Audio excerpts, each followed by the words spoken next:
Mari dimulai. Bismillahirrahmanirrahim. Ada pertanyaan dari brosurnya?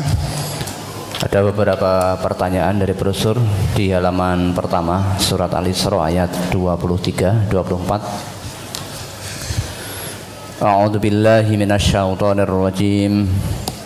Wa qadara rabbuka alla ta'budu illa iyyahu wa bil walidaini ihsana. Imma yablughanna 'indakal kibaru ahaduhuma aw kilahuma fala taqul lahumā uffin wa la tanharhumā wa qul lahumā qawlan karīmā wakhfid lahumā janāhad dhulli minar rahmati wa qur rabbirhamhumā kamā rabbayānī shaghīrā. Dan Tuhanmu telah memerintahkan supaya kamu jangan menyembah selain Dia, dan hendaklah kamu berbuat baik kepada ibu bapakmu dengan sebaik-baiknya. Jika salah seorang di antara keduanya atau kedua-duanya sampai berumur lanjut dalam pemeliharaanmu, maka sekali-kali janganlah kamu mengatakan kepada keduanya perkataan dan janganlah kamu membentak mereka, dan ucapkanlah kepada mereka perkataan yang mulia, dan rendahkanlah dirimu terhadap mereka berdua dengan penuh kesayangan, dan ucapkanlah, wahai Tuhanku, kasihanilah mereka keduanya sebagaimana mereka berdua telah mendidik aku waktu kecil. Mungkin tanpa kita sadari kita pernah mengucapkan perkataan membentak, bahkan menyakiti hati atau perasaan orang tua kita. Bagaimana caranya menghindari dari hal-hal tersebut, Ustaz? Bagaimana caranya menghindari? Ya, masa itu yang bisa ya kamu sendiri. Kalau mau keluar kata-kata kasar pada ibunya ya ditahan. Ya, ucapan itu kan keluar dari mulutmu sendiri. Maka yang bisa menahan tidak jadi keluar kata-kata itu ya kamu sendiri. Hindari kan? Apalagi kalau kamu orang Muslim udah tahu. Memang kadang-kadang orang itu sama orang tuanya nyepelek ya. Dulu kan ada kan orang ibu nasihati putrinya pacaran, ya, bahkan sering hubungan SMS dan sebagainya. Ingatkan ibunya malah jawabnya wong arep senenge ra entuk. Ingat gak itu? Nah, kaya ibu ra tau nom gitu loh. Nah, itu anak kurang ajar begitu tuh. Ya. Maka orang yang mengerti tuntunan, sayang itu bicara kepada siapa? Wong arep seneng ra entuk. Lah seneng kalau seneng nurut jalan setan, orang tua mengingatkan suatu kewajiban. Tapi anak balasannya seperti itu, jawaban itu anak durhaka kepada orang tua. Nah, supaya tidak durhaka maka belajar. Ngaji dengan betul. Mungkin ayat ini pun sudah pernah dibaca. Apalagi sudah yang sering khatam Quran itu mesti sudah terbaca ayat ini. Tapi tidak merubah perilaku karena tidak paham apa yang dibaca. Bahkan orang kadang-kadang bisa berbuat baik, berkata sopan kepada orang lain, tapi kepada ibunya malah tidak bisa sopan. Ya, padahal durhaka kepada kedua orang tua, termasuk bapaknya, ibunya, itu termasuk dosa besar. Dan itu bisa menghapus amal kebaikan. Nabi kita mengatakan, salasun la yanfa'u mahuna amalun, asyirku billah, ma'uqul walidain, wal firaru ani zahfi. 3 perkara yang bisa merusak amal kebaikan seseorang. Apa itu? Asyirku billah, mensekutukan Allah, berbuat syirik. Yang kedua, wa'uqul walidain, gitu? Durhaka kepada kedua orang tuanya. Disajarkan tak? Syirik, durhaka. Yang ketiga, wal firaru ani zahfi, lari dari medan perjuangan menjadi pengecut, bukan lari mengatur siasat, tapi lari menjadi pengecut. 3 hal itu merusak amal kebaikan.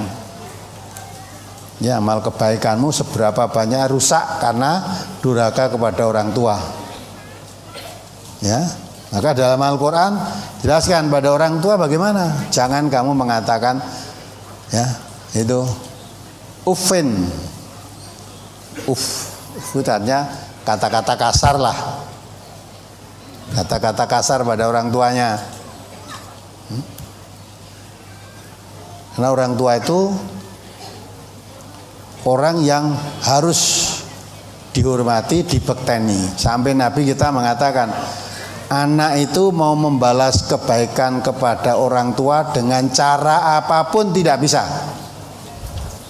Kecuali kalau orang tuamu jadi budak belian, kemudian kamu tebus, kamu merdekakan.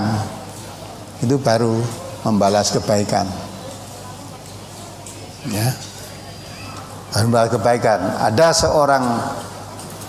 Ada Nabi menceritakan ada seseorang selalu berbuat baik kepada ibunya, kemana-mana digendong, ya, tidak pernah melayani dengan muka masam, apapun yang menjadi keinginannya diturut. Justru dia bekerja, hasil pekerjaannya itu tidak diambil kecuali serahkan orang tuanya dulu, baru seberapa yang diambil oleh orang tuanya, sisanya baru diambil. Ya, hal itu ditanyakan kepada Rasulullah, apakah yang begitu sudah membalas kebaikan orang tua? Nabi mengatakan 1 tarian napas pun belum. Saat tarian napas itu nyerot tambahan itu sedikit gitu, mana kalau kita orang Jawa biasa walah sakuku neirenge urung. Mengapa begitu? Karena kamu gendong orang tuamu dengan harapan orang tuamu lekas mati. Alah wis bayangane paling tak gendong berapa lama, nanti sebentar lagi kan mati itu. Tapi ketika ibumu menggendong kamu kemana-mana itu dengan harapan kamu panjang umur. Sama-sama gendong kan tidak imbang tuh. Kalau ibunya menggendong anaknya kemana-mana, ngaji dibawa, ke pasar kadang dibawa, kemana-mana digawa, ya, pilek diobatke, umbele metu diserot. Ibu-ibu yang sepuh-sepuh, ibu-ibu sekarang wong nyusone wegah kok. Ibu sekarang nyusune diwakilke sapi kok itu. Nah, yang begitu itu kemana-mana kamu dibawa dengan maksud supaya anaknya sehat, panjang umur. Tapi kalau anak gendong orang tuanya tadi, alah sudah tua aja, paling saya gendong berapa lama, gitu. Maka kalau lama mati-mati ya rada menyesal. Terus diundang ke Pak Suhada itu kan maca ke Yasin bentang mati. Kalau anaknya makannya habis banyak, orang tuanya seneng. Wah didulang tuh kayak apa mangane akeh no seneng. Kadang-kadang orang tua mau rekoso gelem dulang bentek akeh. Ya toh? Tapi kalau anaknya melihat orang tua makannya masih banyak, digrenengi. Wis tuwa ya toh. Aku kalah akeh mangane. Ya udah tua makannya masih rosok. Wah umure cek dawa iki. Ya, itulah itu. Kalau anaknya sakit apa-apa, udah paribasannya apa yang punya dijual mengobatkan anaknya. Tapi kalau orang tuanya yang sakit, kalau suwe rametu biasanya neng masjid, biar orang lama ndak keluar, tekoki tanggane, kok kamu ndak pernah keluar? Wah sakit. Apa tidak kamu obatkan? Alah wis tuwa itu obat. Dan es tua nih obat kemarin kok tambah suwe umure. Nah itulah. Maka anak itu mau bagaimanapun juga membalas kebaikan orang tua itu tidak bisa. Ya, tidak bisa. Maka orang tua bagaimanapun juga tidak boleh diabaikan. Sampai Allah mengatakan wa'budullah wala tusyriku bi syai'an wa bil walidaini ihsana. Pertama, hambakan dirimu kepada Allah. Jangan mensekutukan Allah dengan apapun, dengan siapapun. Setelah pada Allah, baru kepada orang tua, dan kepada kedua orang tuamu hendaklah berbuat baik. Di antara bentuk berbuat baik, ucapannya pun ini, wala taqullahuma uffin wala tanharhuma. Jangan kamu mengucapkan kata-kata yang kotor pada orang tuamu, kasar. Wala tanharhuma, jangan menghadi keduanya. Tapi wa qullahuma qaulan karima, ucapkan kepada keduanya dengan ucapan yang penuh hormat, ngajeni, ngormati gitu lah. Nah, padahal kadang-kadang dengan orang tuanya malah kasar. Dengan orang lain bisa bahasa kromo kalau Jawa ya, ngomong halus, tapi dengan orang tuanya kasar, bentak-bentak. Nah, itulah. Nah, kalau sudah begitu tuh, kalau diteruskan nasihat Nabi itu tanda-tanda kiamat. Sampai orang tuanya takut pada anaknya, anaknya tidak takut pada orang tuanya, malah orang tuanya yang takut pada anaknya. Bukan anaknya nurut perintah orang tuanya, tapi orang tuanya selalu nurut perintah anaknya. Nah, kalau dari itu kata Nabi, tanda-tanda dekatnya kiamat itu kalau sudah ada budak melahirkan tuan, budak melahirkan tuannya, ya. Mestinya yang dilahirkan itu ya, menghormati pada yang melahirkan. Tetapi yang melahirkan siapa? Ibu. Diperlakukan seperti budaknya. Seperti budaknya. Ya. Lah yang dilahirkan berlagak seperti tuan. Ya. Iya kan?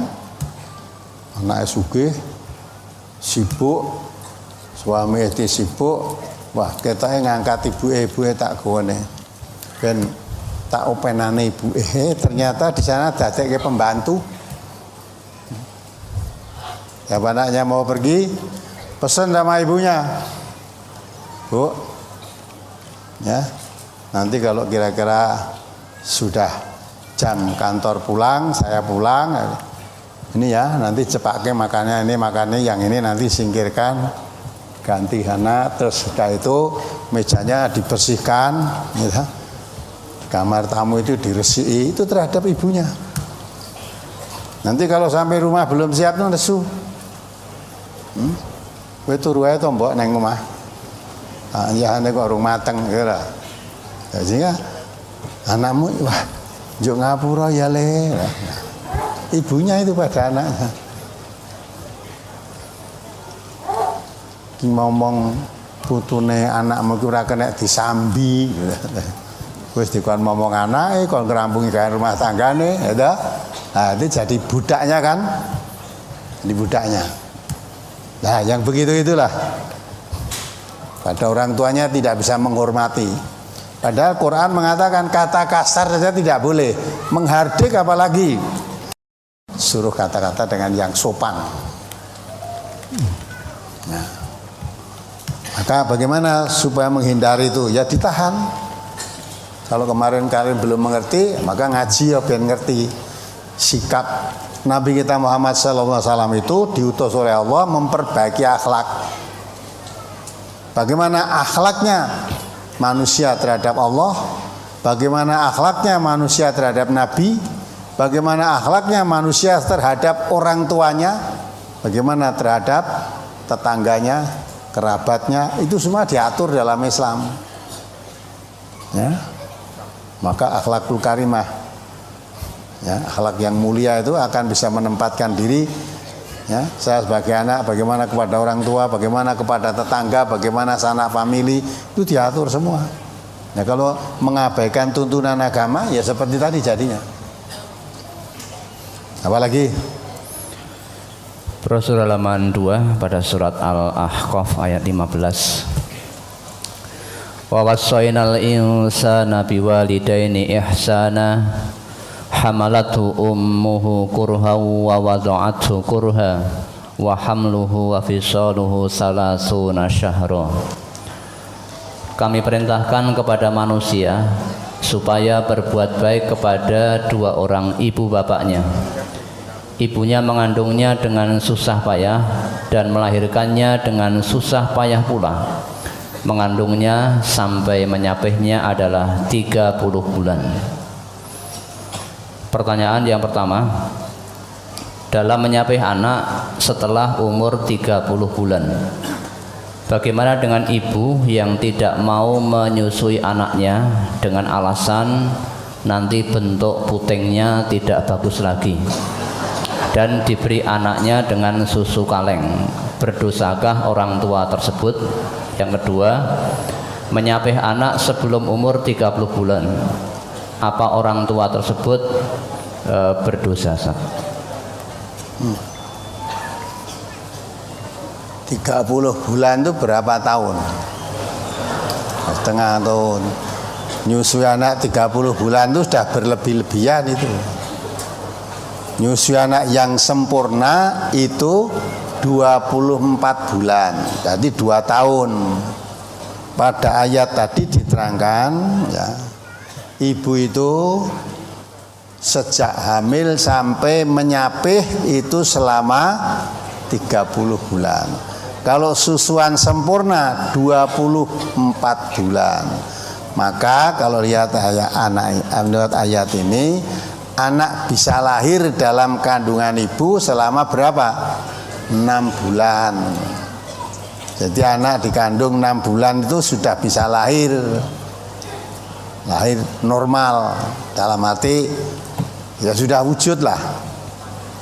Nanti disusui selama 24 bulan, maka dihitung dari menyusui, dari hamil sampai menyusui sempurna itu 30 bulan. 30 bulan. Maka kalau anak 6 bulan lahir, jangan curiga atau jangan prasangka jelek. Loh, lagi 6 bulan sudah melahirkan, mesti ada perskot ini. Ya, ada cicilan dulu ini. Ada talangan ini. Ya, gitu. Kalau kemudian ayat tadi anak lahir 6 bulan itu normal. Itu. Nah, memang ibu-ibu sekarang tadi kan, kalau ibunya dulu ya itu nyusui anaknya, ya, dan kemana-mana selalu bawa susunya sendiri, nangis susoni nangis. Kalau sekarang susu sapi, ya apa dosa apa tidak? Ya kalau sudah sama suaminya sepakat ya tidak apa-apa. Tapi kalau anakmu kaya sapi aja gelo. Ya, Anda kasih sayang ibu, kejiwaan ibu itu tidak entis pada anaknya. Karena ibu itu kan menyusui anaknya sambil dikekep, digendong, itu ada ya hubungan batin itu. Ya. Anak sapi ya susu nggak di botol ya sudah. Apalagi alasan yang susani nanti tidak, putingnya tidak baik. Lah puting sing apik piye to? Sing apik piye? Nyusui anak kok itu fitrah manusia itu nyusui anak kok. Ndak ora apik. Wah. Kok ora nyusui suwe-suwe ya kempos. Ya, iya enggak? Dimakan umur begitu. Jangan dikira manusia itu selalu montok terus selalu enggak, rusak. Maka kalau kamu nikah, kata Nabi ya, yang pilih nomor 1 tidak boleh hilang itu apanya? Agamanya, imannya. Kalau cantik udah tunggu berapa lama nanti gembos kabeh. Ya enggak? Kalau kaya, itu yang baru terjadi di Garut, siapa terjadi di Bandar Negara. Apa yang terjadi? Seperti terjadi di Takengon beberapa waktu yang lalu. Ya. Ya. Tidak menyangka, tidak mengira seperti di Garut itu orang sedang tidur, tahu-tahu ada banjir bandang. Oh, tidak orangnya aja yang mati, hartanya pun habis. Tuh kalau kekayaan. Dan itu pernah terjadi zaman Nabi Musa, riwayatnya Korun yang selalu membanggakan harta kekayaannya. Sampai diterangkan dalam Al-Quran itu harta kekayaannya, kunci untuk menyimpan hartanya itu dipikul sejumlah orang kuat-kuat, masih keberatan, itu baru kunci untuk menyimpan berangkas. Dah kandani sombong dia karena merasa kaya, tidak merasa kekayaan itu Allah yang memberi, tapi karena kepandaian dia. Akhirnya tidak lama kemudian ada bencana alam, ya, tertimbun Qarun beserta harta kekayaannya terpendam dalam tanah. Nah itu kan habis, tidak ada apa-apanya kan. Tetapi kalau iman makin tua, kalau imannya ya mempunyai, kita lihat kekuatan agamanya, kekuatan imannya, makin tua makin baik agamanya. Karena makin tua makin sadar, tidak lama lagi saya akan mati ketemu Allah. Maka kalau saya akan ketemu Allah, saya malah jauh kepada Allah, apa yang terjadi nanti di hadapan Allah? Nah, maka pilihlah agamanya. Umumnya orang sudah tidak memperhatikan ini. Ya. Ya. Jadi kalau kita nurut Al-Quran, yaitu tadilah disusui dengan baik, anak disusui, dan yang paling baik, nanti tekan dokter atau ahli kesehatan, paling baik susu untuk anak itu juga susunya siapa? Ibu ASI, air susu ibu yang paling baik untuk anak orang tuh. Ya, kalau susu sapi paling baik ya untuk pedet. Iya, susu sapi yang paling baik untuk anak ya susu ibu paling baik. Nah. Tapi nek gue nyusane kok kayak putingnya orang apa lo, bayangannya itu seolah-olah manusia itu selalu begini, selalu segar, selalu, oh enggak, bahwa kamu pertahankan seperti apa, sunatullah berlaku. Ya, makin dipangan umur, dimakan umur, badan ini makin rusak. Ya, maka sekarang ini, ya, orang tua sudah pikun, yang dulunya mengerti apa jadi lupa. Pipinya jadi kempot, mulai dari pikun ini pipinya rukun. Kempot, sudah tidak menyenangkan. Coba ketika nikah di manten ada fotonya, nanti setelah umur 60 atau 70 foto wadelaan bandingnya dengan ketika kamu nikah. Kan sudah jauh. Kadang lihat fotonya sendiri pangling, loh masa aku kayak gini. Ya kamu lihat aja. Rusak. Jadi manusia itu mestinya nyusui bayi, nyusui anak itu paling senang nyusui anaknya sendiri. Ya. Maka dikatakan oleh Allah, menyusui yang baik sempurna itu 2 tahun. 2 tahun. Kalau kurang apa boleh? Boleh, kalau memang suami istri sepakat, boleh saja lah. Kalau lebih, namanya berlebih-lebihan. Ya, karena anak kadang-kala nek ora disapih no ya. Ya. 2 tahun nyapih gitu, mungkin ya makin merasakan enak susu ibu itu. Mau ono sing anak wis TK bareng sik disusui. Ya, berlebih-lebihan. Ya, apalagi Rasul halaman 4 pada hadis yang paling atas. An Abdullah bin Amr bin al-As qala aqbala rajulun ila Nabiyillahi sallallahu alaihi wasallam faqala ubayyuka 'alal hijrati wal jihadi abtaghil ajra minallah qala fahal min walidayka ahadun hayyun qala na'am bal kilahuma qala fatabtaghil ajra minallah qala na'am qala farji ila walidayka fa ahsin sohbatuhuma rawahu Muslim. Dari Abdullah bin Amr bin al-As, ia berkata, ada seorang laki-laki datang kepada Nabi Allah sallallahu alaihi wasallam lalu berkata, saya berbaiat kepada engkau untuk berhijrah dan berjihad mencari pahala dari Allah.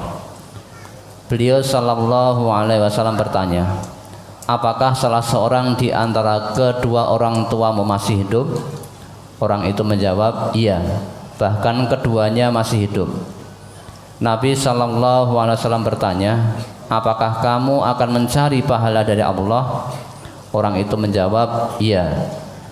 Beliau sallallahu alaihi wasallam bersabda, kembalilah kepada kedua orang tuamu dan berbaktilah kepada keduanya. Dari hadis ini, apakah berarti berbakti kepada orang tua itu sama pahalanya seperti berjihad, Ustaz? Ya gitu, terangkan Rasulullah kan gitu kan. Ada seorang waktu zaman Rasulullah mau ikut perang, seorang pemuda ikut perang. Padahal perang itu kan wajib ya.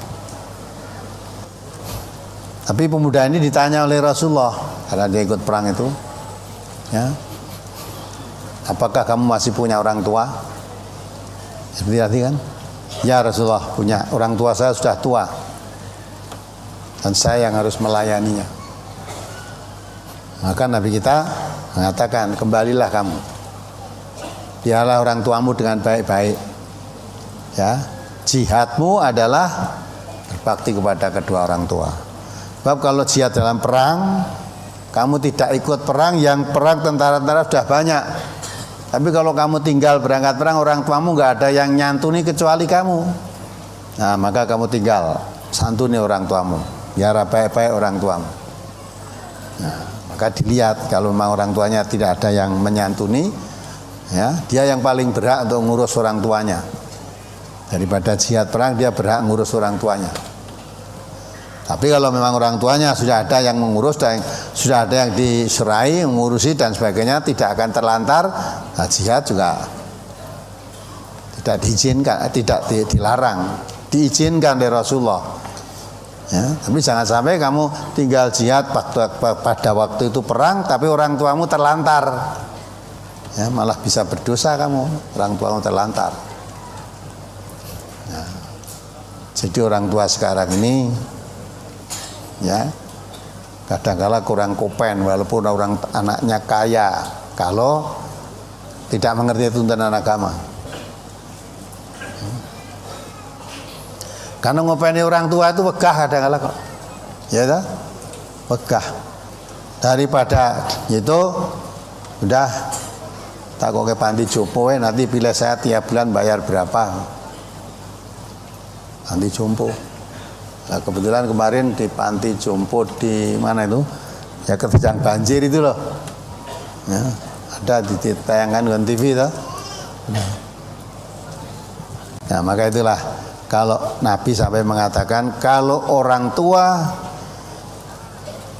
kalau anak diikuti oleh orang tua, anak diikuti oleh orang tua sampai mati dalam pemeliharaan anak itu. Kok anak itu tidak masuk surga, kata Nabi, kamu rugi. Ya. Itu menunjukkan bahwa nyantuni orang tua, ngepeni orang tua sampai usia lanjut uta itu pintu surga dibuka, buka luas oleh Allah. Maka kalau kamu tidak bisa masuk surga sedang orang tua jadi tanggunganmu, mati di tanganmu, mati di pangkuanmu, masih dalam pemeliharaanmu, kok tidak bisa masuk surga, ya, rugi.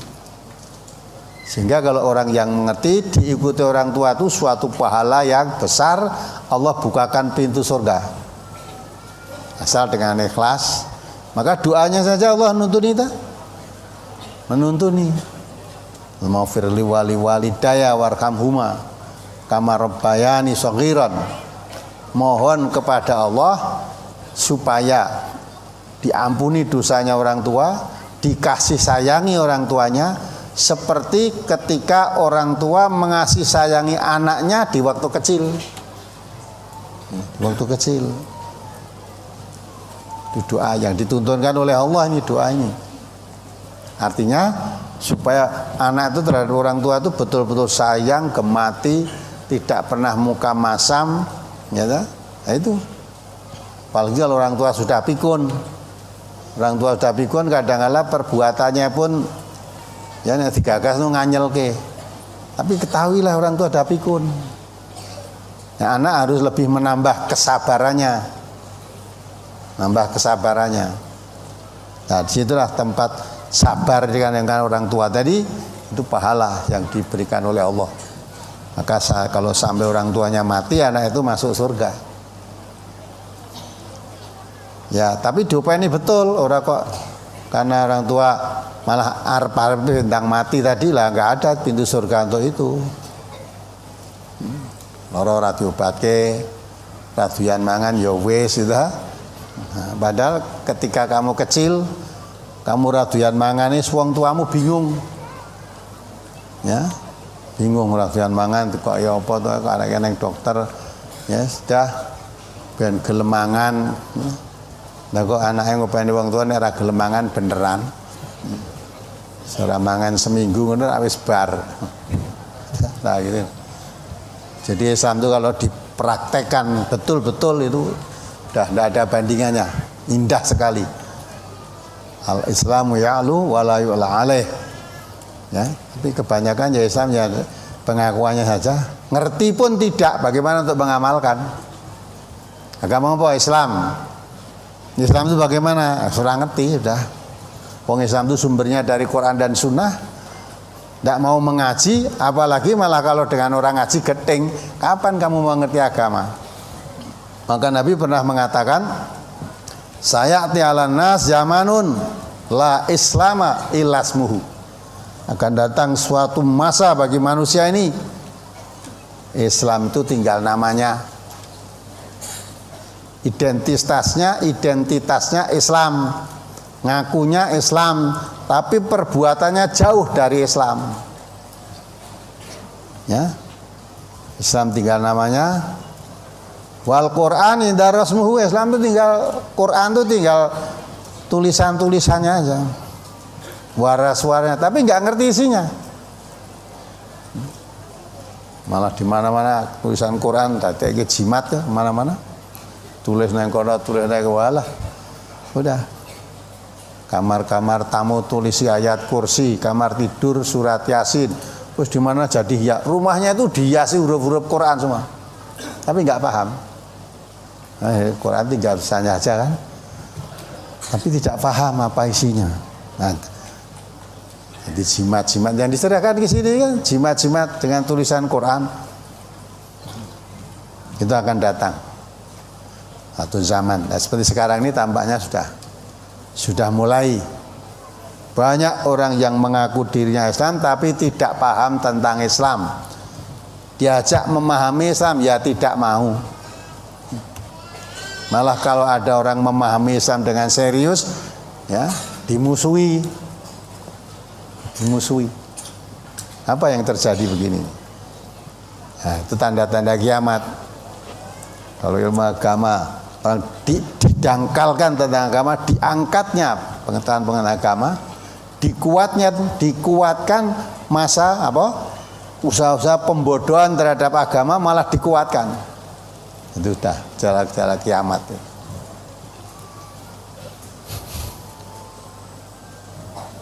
Maka umat Islam sekarang kan banyak tertipu karena bodoh, tidak paham tentang Islam.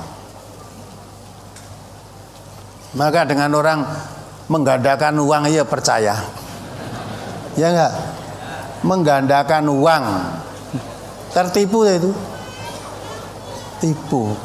Punya uang berapa ratus juta, masukkan itu nanti tikel. Kalau masukkan itu tikel berapa 2 kali atau berapa kali itu. Ya.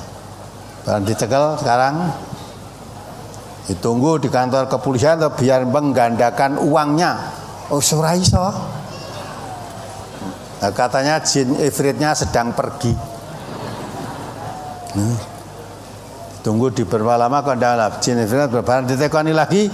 Jin ifritnya karena sedang pergi belum pulang sehingga ndak bisa. Jin ifrit ki apa? Kok percaya jin ifrit barang. Jin ifrit itu iso nggandakan uang sing nyolongi ngendi duite. Padahal itu Yang percaya itu sekarang malah gawe padepokan Islam. Isine kaya ngono kuwi. Itu lihat itu sebenarnya kita umat Islam harus prihatin, mesake lah. Negara penduduk terbesar Islam di dunia isine bangsa ngono-ngono kuwi. Ya. Jauh kan dari Islam. Islam tinggal namanya, Quran ini tinggal tulisannya aja. Malah kalau akan menggandakan uang malah baca sholawat. Barangan ora metu-metu duite saya. Ya, itu tipuan-tipuan begitu. Ya. Lah akhirnya apa? Kebongkar. Kalau menurut Allah kalau sudah kebongkar itu biasanya bukan sekali dua kali melakukan kejahatan. Ketika baru sekali dua kali itu masih ditutup oleh Allah, diberi tangguh. Kamu begitu akan merasa aman, merasa beruntung, merasa senang, selamat. Apa kamu berpikir sebelum dibongkar kamu akan menyesali, bertobat, berhenti dari perbuatan itu? Kalau enggak ya tunggu. Coba dibaca surat Ibrahim ayat 42. Semua itu dalam Al-Quran sudah dicantumkan itu. Jadi kalau orang berbuat maksiat sekali, dua kali masih belum konangan, belum terbongkar itu jangan merasa aman. Tapi Allah memberi tangguh maksa untuk berpikir kamu. Akan kamu teruskan kejahatanmu, apa kamu akan bertobat, menyesali dan berhenti? Ya dibaca. Surat Ibrahim nomor surat 14 ayat 42. Wala tahsabannallaha ghafilan amma ya'maludz zalimun innama yuakhiruhum liyaumin taskhasu fihil absar.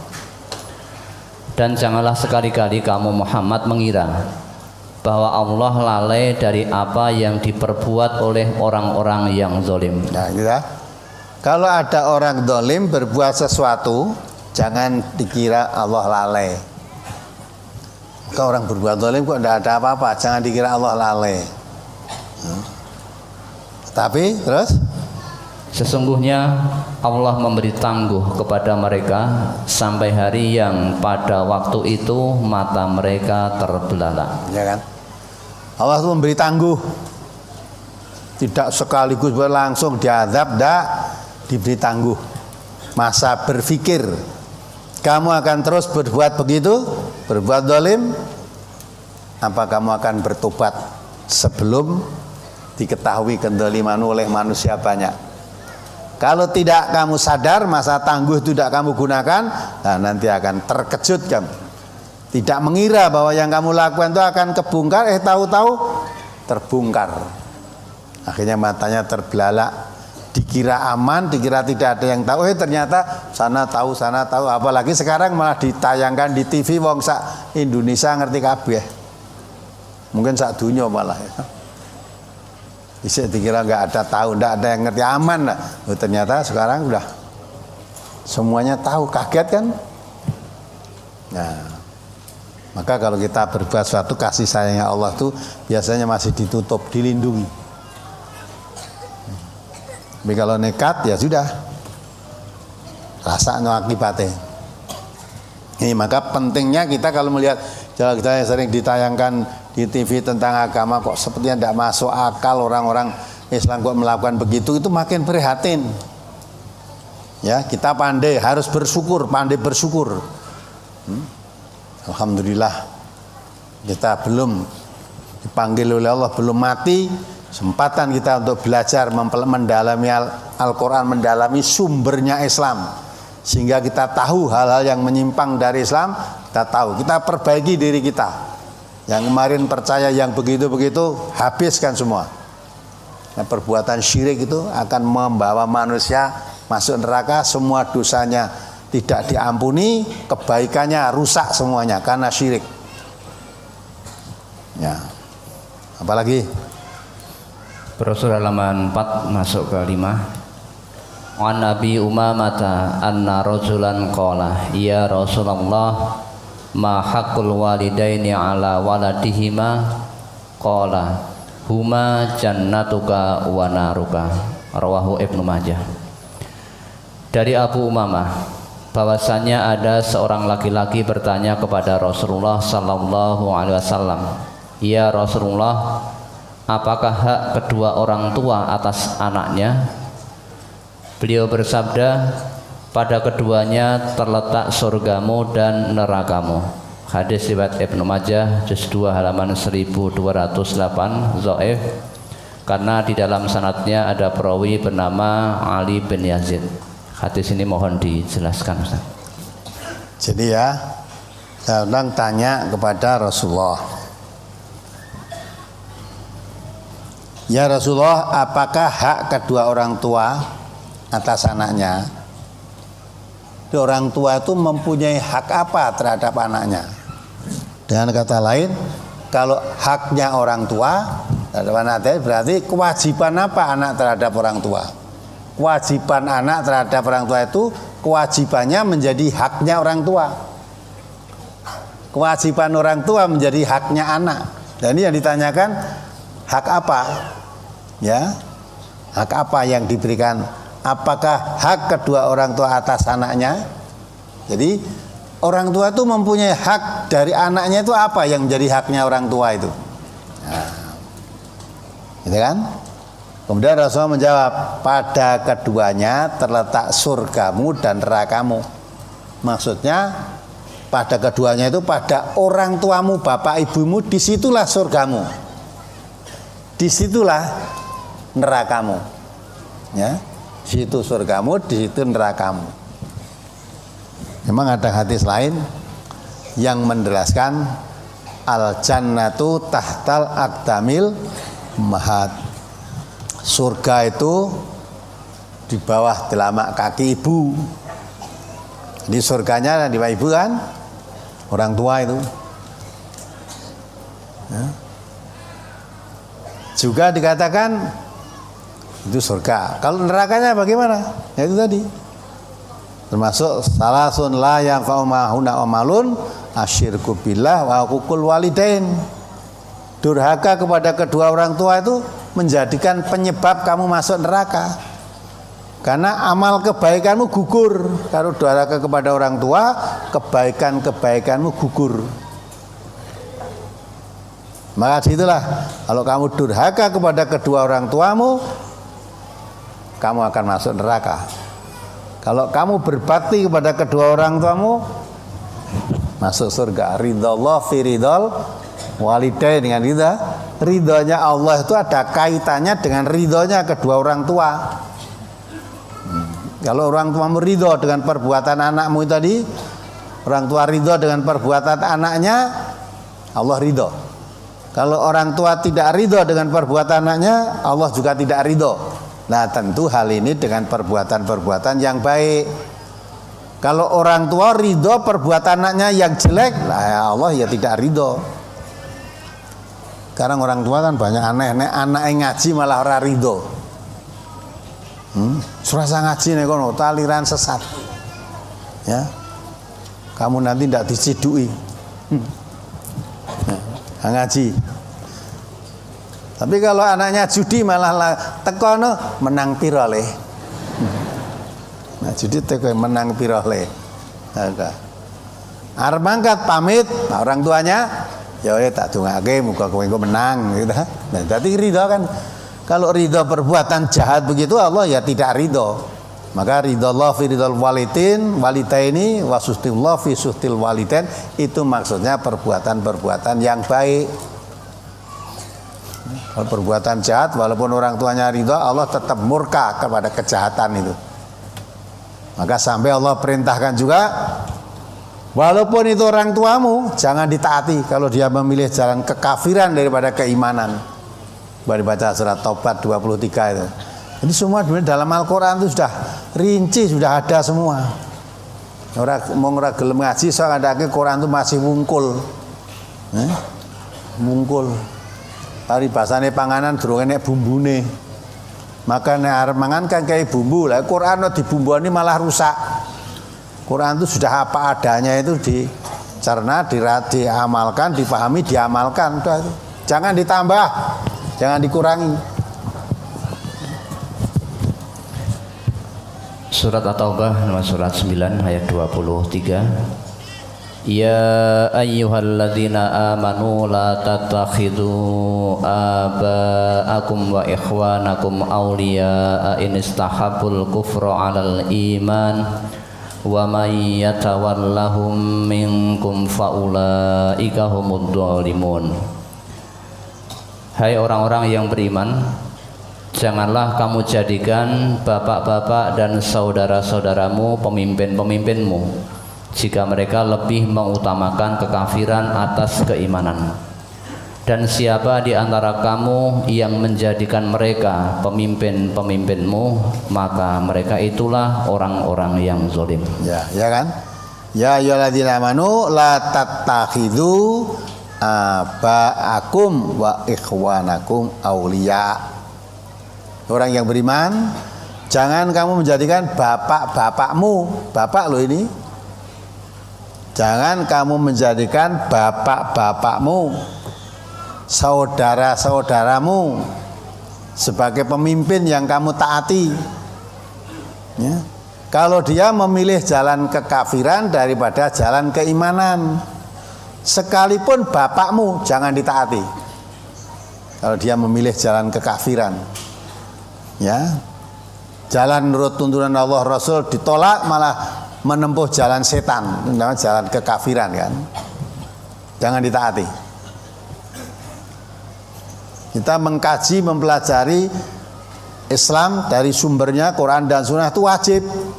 Allah mengatakan, malah diterangkan wala tattabi'u subula fatafarraqu bikum an sabili. Jangan ikuti jalan-jalan selain Quran. Kalau kamu menginginkan selamat, menginginkan jalan yang lurus, lah kok mengikuti jalan selain Al-Quran, itu akan mencerai-beraikan kamu dari jalan yang lurus. Dzalikum wasaqum bihi la'allakum tattaqun. Yang demikian diwasiatkan oleh Allah kepadamu agar kamu menjadi orang yang bertakwa. Ya. Quran itu perintahkan juga oleh Allah, lihat dabaru ayatihi, dipelajari tiap-tiap ayatnya.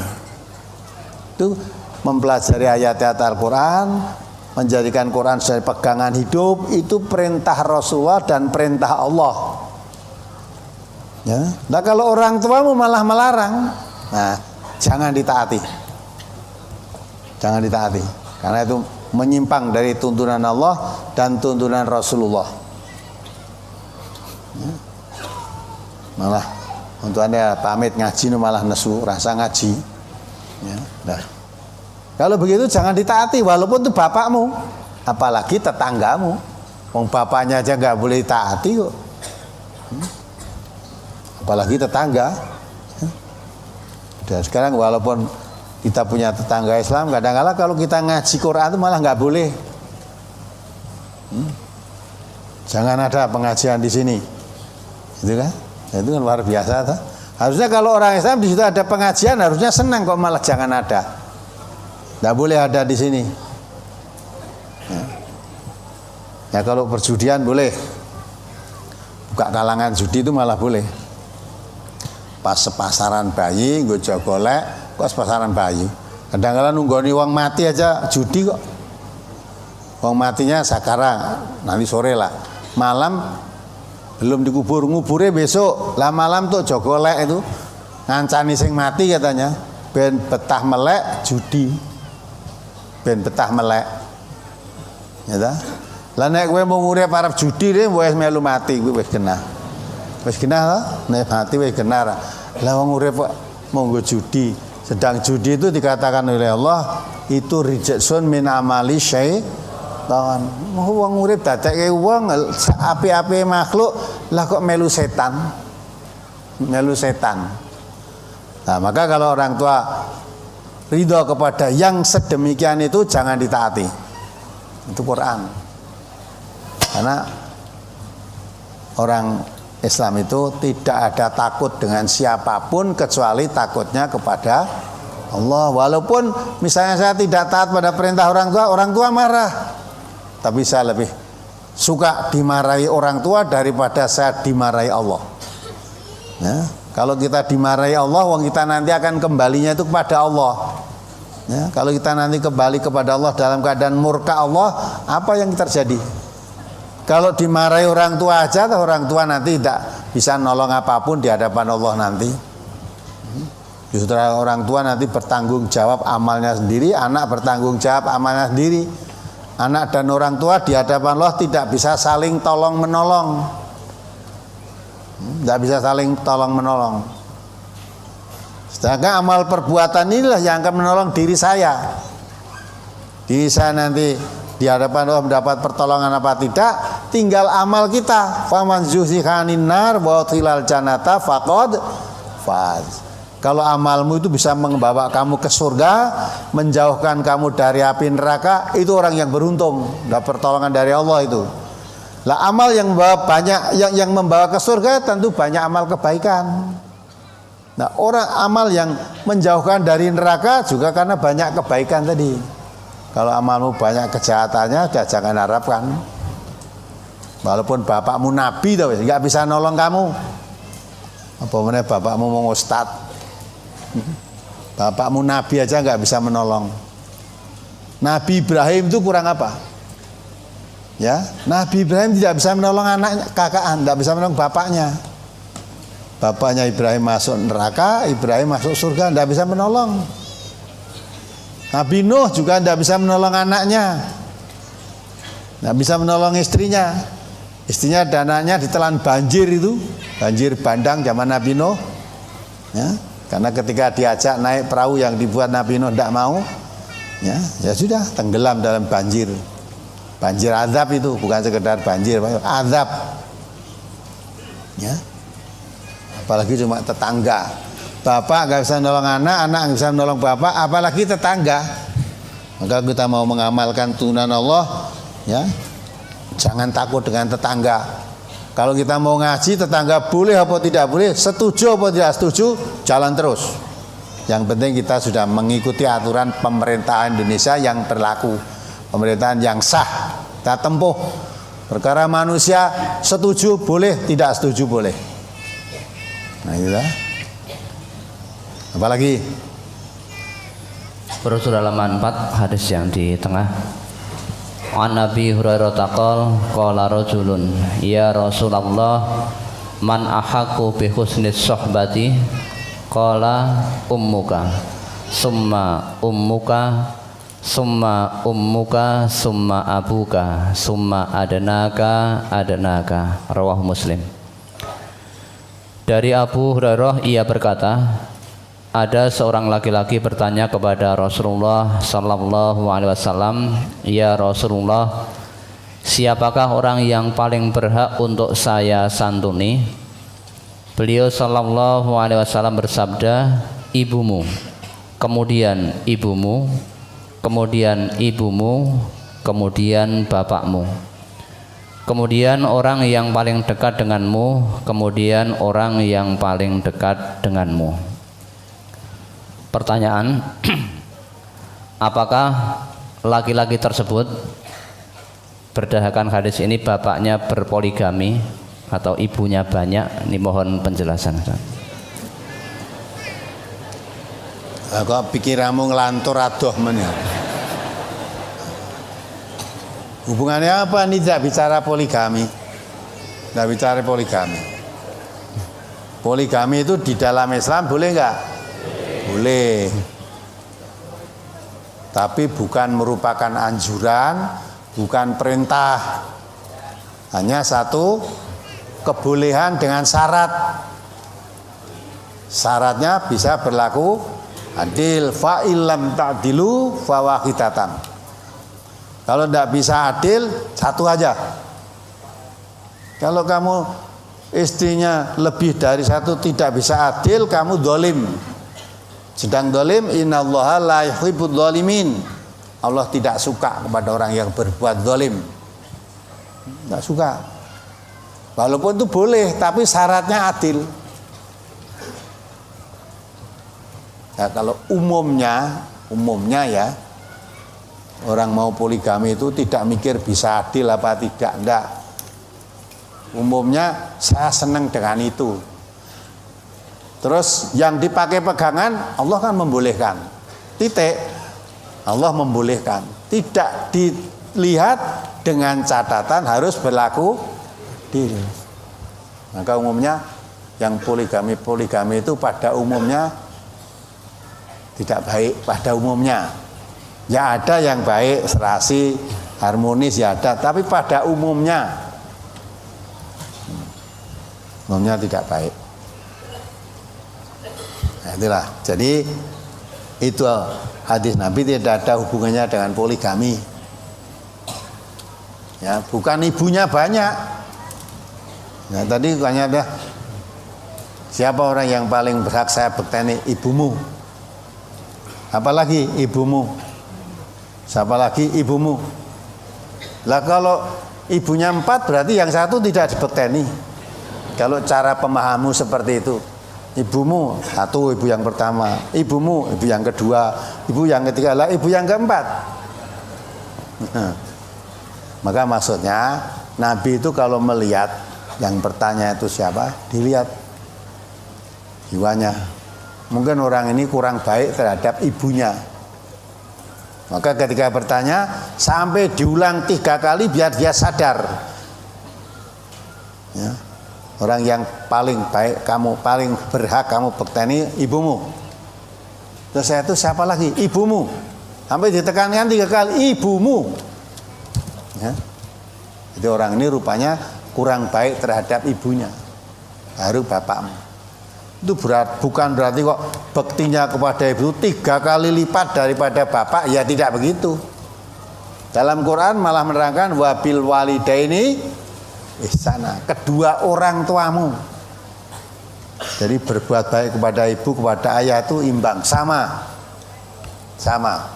Ora kok ibunya 3 kali lipat, paribasane dikongkon ibune ping 3, ya, dituruti terus, nek kongkon bapake baru 1 kali. Perbandingannya 1 lawan 3. Tidak begitu. Ya. Memang ini pertanyaan ini rupanya orang itu kepada ibu kurang berbakti. Tekanannya Nabi sampai diulang-ulangi biar anak ini sadar. Ya. Memang Nabi kadang-kala ditanya, pertanyaan sama jawabnya berbeda. Ya. Dalam hadis itu juga ada, coba bacakan hadis berikutnya tadi.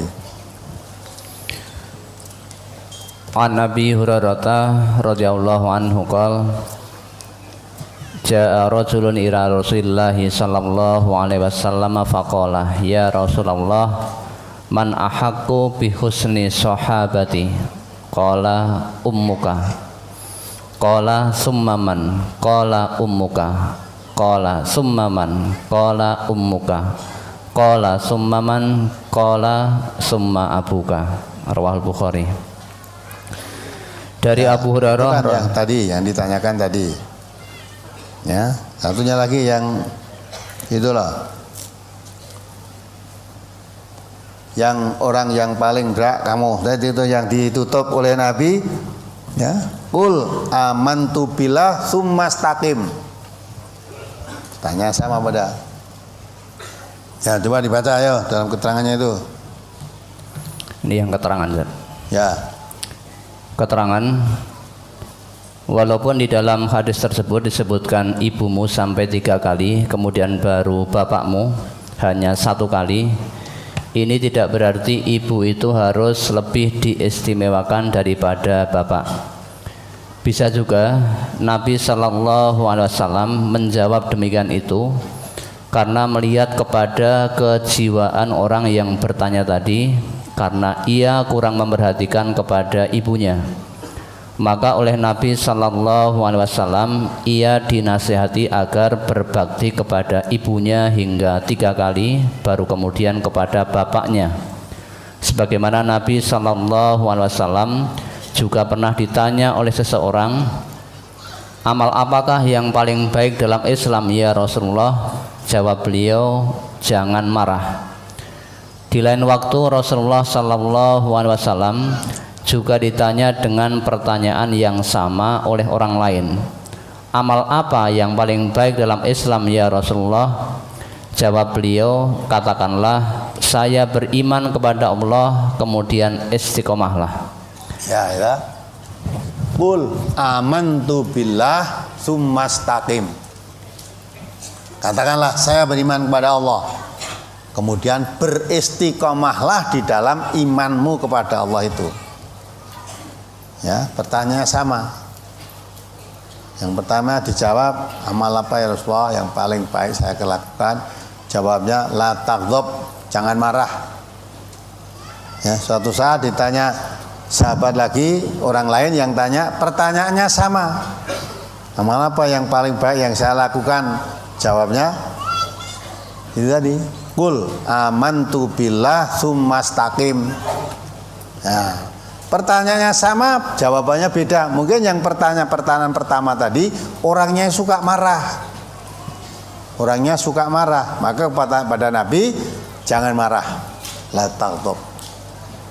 Yang paling baik bagi kamu jangan marah. Nah, itu lah. Yang lain orang itu tidak suka marah, tapi tampaknya kurang istiqomah. Maka jawabnya Nabi, qul, katakanlah amantu billah, saya beriman kepada Allah. Setelah menyatakan iman kepada Allah, summastaqim. Ya, beristiqomahlah. Karena itu ayat Quran juga mengatakan demikian.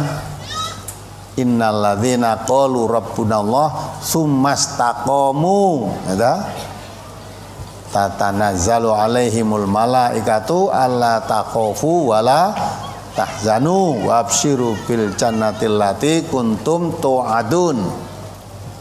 Ya. Orang-orang yang mengatakan dirinya ya, iman kepada Allah, kemudian dia beristiqomah di dalam keimanan tadi, innalladzina qalu rabbunallah, orang yang mengatakan Tuhanku adalah Allah, tsumastaqamu, kemudian istiqomah ya, ajak dijaga keimanannya kepada Allah tadi. Istiqomah itu artinya konsisten dalam jalan. Kalau begitu, maka Allah akan menurunkan malaikat-malaikat yang menguatkan hatimu. Tatanazzalu alaihim malaikatu, membisikkan malaikat itu, ala takhafu, jangan takut, wala tahzanu, jangan gelisah, jangan sedih, wabsyiru bil jannatil lati kuntum tu'adun, beri kabar gembira bagimu surga yang sudah dijanjikan oleh Allah kepadamu. Jadi kalau kamu mengatakan Tuhanmu Allah, kemudian kamu beristiqomah dalam memegang keimanan tadi, akan dimasukkan ke surga kamu.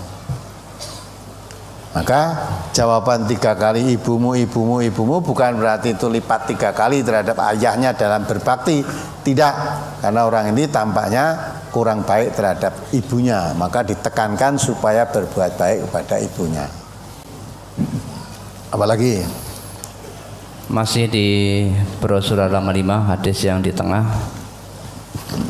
pada kalimat kemudian orang yang paling dekat denganmu.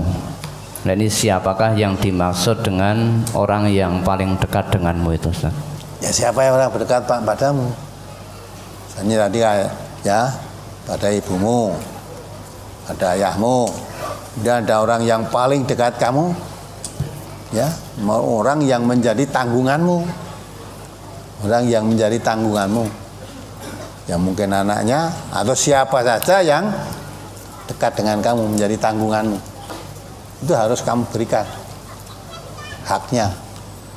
Ya, punya hak orang yang menjadi tanggunganmu, ya itu dia punya hak apa yang menjadi kewajibanmu terhadap menanggungnya dirinya itu, ya.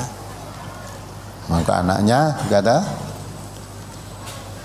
kalau tadi orang tuanya bapak maupun ibu maupun orang yang paling dekat, lah siapa di antara paling dekat di antara kamu? Mungkin mbahmu yang jadi tanggunganmu, atau mungkin bibimu, siapa yang menjawab, atau pokoknya orang yang menjadi tanggunganmu. Itu orang dekat kan, tanggung jawab.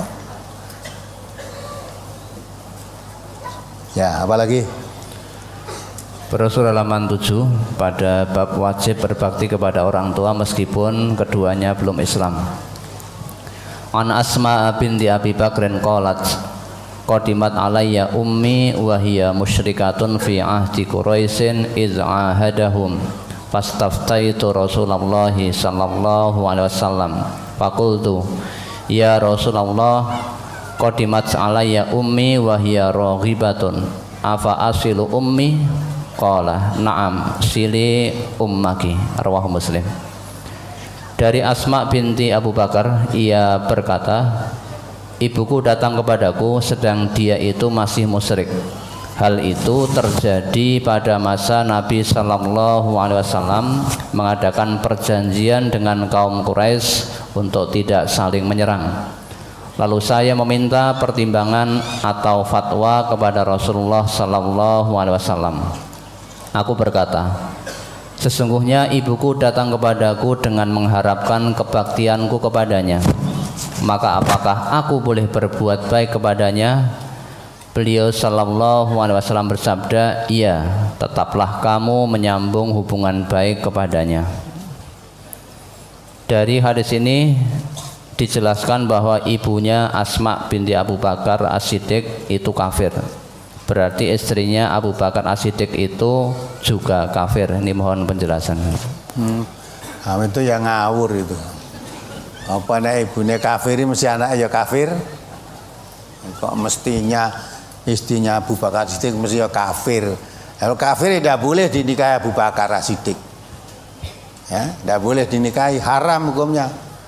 Nah, laki-laki mukmin haram menikahi wanita kafir. Sebaliknya juga begitu, wanita muslimah atau mukminah haram dinikahi laki-laki kafir. Gitu. Gitu kan? Jadi kalau ibunya bapaknya kafir belum tentu anaknya juga kafir.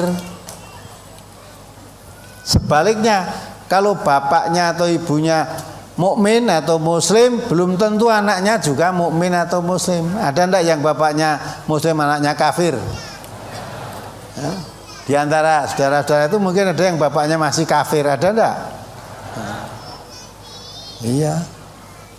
Jadi tidak. Jadi kayak embung itu kacang moso ninggalo lanjaran itu ora payu saiki. Wong Jawa kan anake kaya melu wong tua. Sekarang kacang wis do golek lanjaran dewi-dewi. Itu. Sendalaku. Nabi Nuh, nabi malah anaknya kafir. Ya kan? Anaknya Nuh kafir. Nabi Ibrahim mukmin wong nabi. Bapaknya kafir. Itu ora kok terus ya bapaknya ibunya kafir udah anaknya kafir, tidak. Masing-masing bertanggung jawab sendiri di hadapan Allah nanti. Dan dalam Al-Quran sudah banyak diterangkan, bahkan dijadikan perumpamaan. Nabi Lot itu seorang nabi, istrinya kafir waktu itu, maka suami tidak bisa menolong anaknya. Nabi Ibrahim nabi, bapaknya kafir, kan beda kan? Apalagi Terus halaman 7 masuk ke 8. An Abi Usaidin Malik bin Rabi'ah qala bainama nahnu indan Nabi sallallahu alaihi wasallam idja'ahu rajulun min bani Salamata faqala ya Rasulullah abaqiya min birrin abawayya syai'un abarruhuma bihi ba'da mautihima qala na'am as-salatu alaihima wal istighfaru lahuma wa ifa'un bi'uhudihima min ba'di mautihima wa ikramu sadiqihima wa silatur rahimil lati la tusalu illa bihima rawahu Ibnu Majah. Dari Abu Usaid Malik bin Rabi'ah, ia berkata, pada waktu kami di sisi Nabi sallallahu alaihi wasallam, tiba-tiba datang kepada beliau seorang laki-laki dari Bani Salamah lalu bertanya, ya Rasulullah, apakah masih ada kesempatan berbakti kepada kedua orang tua saya yang bisa saya lakukan sesudah keduanya meninggal dunia? Beliau sallallahu alaihi wasallam menjawab, iya, masih ada. yaitu mensolatkannya atau mendoakannya, memohonkan ampun bagi mereka berdua, menyempurnakan atau melaksanakan janji-janjinya sesudah mereka meninggal dunia, memuliakan sahabat-sahabat keduanya, dan menyambung persaudaraan yang kamu tidak menyambungnya kecuali melalui keduanya. Yang ditanyakan pada hadis ini tentang menyempurnakan atau melaksanakan janji-janjinya. Misalnya ibu atau bapak pernah berjanji untuk ibadah haji dengan cara menabung, tapi belum sampai mencukupi, bapak meninggal dunia. Sekarang saya sudah mampu berhaji, apakah boleh saya membadalkan haji untuk bapakku yang meninggal? Yang kedua, apakah boleh saya berinfak atas nama orang tua yang sudah meninggal? Man amila sholihan fali nafsihi wa man asa'a fa alaiha. Allah mengatakan siapa beramal soleh untuk dirinya sendiri pahalanya. Wa man asa'a fa alaiha. Siapa berbuat dosa, dosanya ya dipikul sendiri. Haji itu kewajiban bagi siapa? Bukan sekedar orang hidup. Orang yang hidup dan mampu. Banyak kamu punya ibu, bapak sakit keras, ya, atau sudah tua, sehingga untuk jalan saja payah, susah. Punya uang haji bayar, kalau dia bayar lebih kaya mbahmu. Kuat bayar untuk NH, tapi fisiknya tidak kuat, wajib nggak dia haji? Nggak wajib. Sekarang kamu kuat, fisikmu kuat sudah, dananya nggak kuat, wajib nggak? Nggak wajib. Jadi yang haji itu orang Islam yang sehat jasmani dan rohaninya dan mampu. Orang hidup saja kalau tidak mampu tidak wajib, apalagi orang mati, jelas tidak mampu itu. Kaya, ya kaya kan ketika hidup. Kalau sudah mati sudah tidak kaya. Ya, kalau sudah mati, begitu orang mati itu kekayaannya untuk siapa? Untuk ahli warisnya. Jadi kekayaannya sudah tidak mampu, fisiknya apalagi? Fisiknya apalagi? Maka tidak wajib itu. Nah, janji itu misalnya ya, bapakmu mempunyai janji hutang dengan manusia. Hutang itu janji enggak? Janji nyaur apa tidak? Nah, mulanya bapakmu punya hutang, kalau bapakmu mati, lunasi hutang-hutangnya sama orang lain itu. Kalau bapakmu meninggal dunia, masih punya hutang, sebelum hartanya diwaris, lunasi hutang-hutang dulu. Kalau lebih lah baru untuk bagian ahli warisnya. Kalau untuk melunasi hutangnya aja tidak cukup, lah kok malah diwaris. Ya. Nah, maka itu anaknya bisa nyauri hutang bapaknya terhadap manusia. Kalau terhadap Allah itu udah putus. Apamu niat puasa 30 hari, Ramadan kok. Baru 3 hari mati, lasing 27 arep pasani. Wong bapakku janjine poso 30 dina atau 29 kok. Baru 3 hari mati ya ini dah. Sisanya nanti tak bagi dengan ahli waris. Ya. Bagi warisan poso itu enggak ada. Nek bagi warisan poso eneng mesti iren, umpama dibagi njaluk bagian sithik. Nek bagi warisan harta walaupun udah ada aturannya njaluk sing akeh, ya paling ora padha gitu. Anak wedok padha.